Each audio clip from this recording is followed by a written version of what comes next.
Bugungi mavzumiz yana qiziq mavzulardan biri bir tomonlama karlik, ya'ni bir tomonlama umuman eshitish pasayib ketganda qanday yechim beriladi. Endi juda ko'pchilik bir tomonlama eshitish pasayishi, masalan, umuman eshitmay qolganda ham juda ham xotirjam keladi. Chunki meni bitta quloqim ishlayapti, bitta quloq bilan to'liq eshityapman, hamma narsani tushunyapman. Bu eshitmaydigan tomonimga umuman apparat kerak emas, men mana shunday yuraveraman degan vaj bilan kelishadi.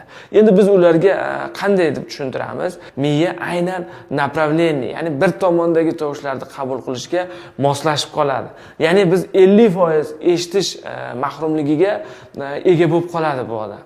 Ya'ni misol 50% ma'lumotlarni oladi, 50% ma'lumotni olmaydi. U o'ylagan 100% lik ma'lumot hech qachon 100% bo'lmaydi. Chunki kelayotgan ma'lumotlar o'ng quloq yoki chap quloqning o'ziga kelyaptimi? Biz eshitishdan olayotgan hissiyotlarimiz bu 50% ga qisqarib ketadi. Endi biz ularga qanday tavsiya beramiz? Aynan bizda shunday eshitish moslamalarini tizimi bor, cross bicross sistema bor. Ya'ni agar bitta tomon umuman eshitmay, faqat bitta tomon bilan eshitganda, mana bunda ikkita eshitish moslamasi qo'yiladi. Bu eshitish moslamalarini bittasi faqat mikrofon vazifasini bajaradi. Ya'ni eshitmaydigan quloqimizga mikrofon qo'yiladi.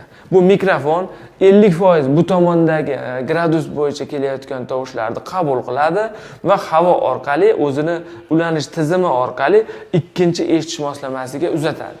Buni individual tarzda yondashmasak, noto'g'ri kimlargadir noto'g'ri bo'lib qoladi.